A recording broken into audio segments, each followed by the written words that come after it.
understand the war, understand reality. Let's understand. Let's look at this closely. Let's just start with this. This is not an easy conversation, guys. I mean, some of you are going to disagree with me, and some of you guys are going to reject it without even thinking about it. But maybe a few of you guys would listen and start thinking about it. And I'm talking to those people. What is happening with Iran right now is not simple. It's very complicated. And the biggest mistake people make, that pretending that is easy and simple to understand, is not. You're not dealing with a small, unstable country. You're dealing with a nation that has spent 47 years building its military capability, ideology, and the hostility, not just toward Israel and Jewish people, not just toward the United States, but toward its own people. This is not a government. This is just some garbage that you can't even have a name for it. This is a regime that is built on control, fear, and ideological extremism. And let me make something very clear to you guys. This is not about Donald Trump.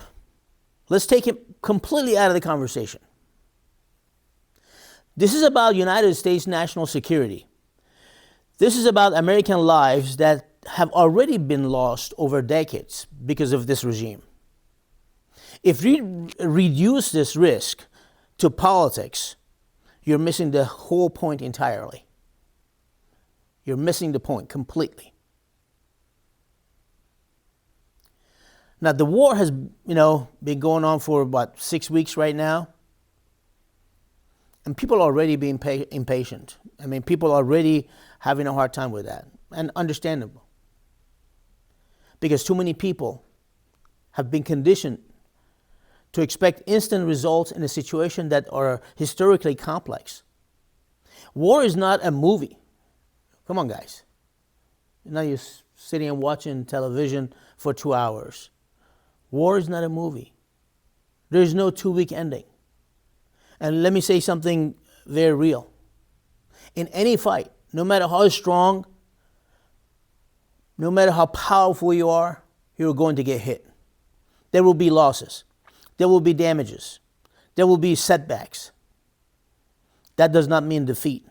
That means reality.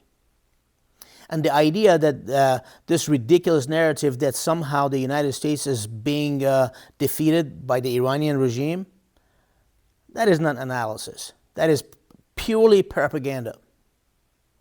And if Americans start believing that garbage, then the problem is not really the enemy. We are being our own enemy.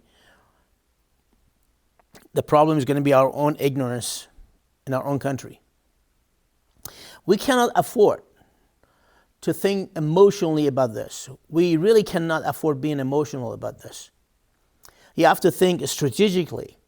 This regime has funded violence across the region, oppressed its own people, executed its own people, created instability for half a century. And people still want to debate whether confronting it is a necessary thing to do. Well, let me be blunt.